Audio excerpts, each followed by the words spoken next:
In this video, I'm going to show you how to fix transaction error in Phantom Wallet. Now, there's multiple reasons why you could be getting an error, and unfortunately, there isn't a single solution, but in this video, we're going to be going over the most common causes and solutions. Now, one of the most common errors is the not enough Solana or insufficient funds error. Now, Phantom Wallet transactions on Solana require SOL to cover transaction fees and maintain rent exempt status. So you will need at least 0.002 Solana in order for the transaction to go through, even though technically 0.05 Solana is recommended for multiple transactions. So you want to check your Phantom Wallet balance to ensure that you have enough Solana. So you will need extra Solana just to cover the fees as well. So it's really important that you do that. But in any case, you can go ahead and buy Solana or whatever token you're actually using in order to actually use it in your transaction in order to cover the transaction fees. And then after you added the funds, go ahead and try to do the transaction again and see if the issue persists. Another really common error is the error called transaction expired or you waited too long to approve.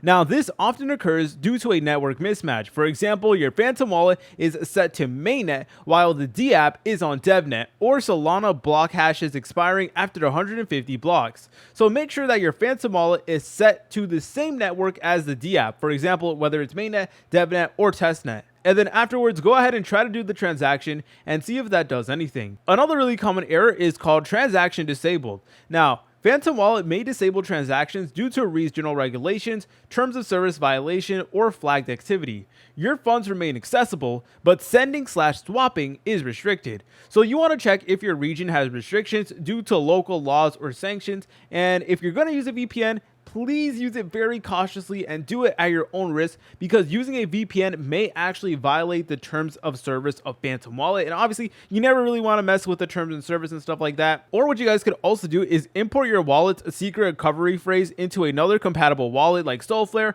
in order to move funds.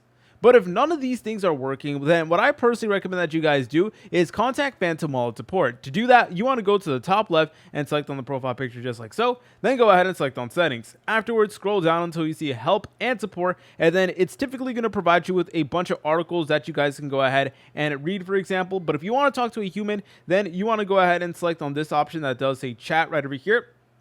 And then you will need to go ahead and speak to a customer representative, and they will attempt to walk you through the issue and stuff like that. And I know it can be very frustrating just dealing with customer support in general, but if the error persists, regardless of what you try, then it is certainly worth trying. If you guys found this video helpful, make sure to leave a like and subscribe. I'll see you in the next tutorial.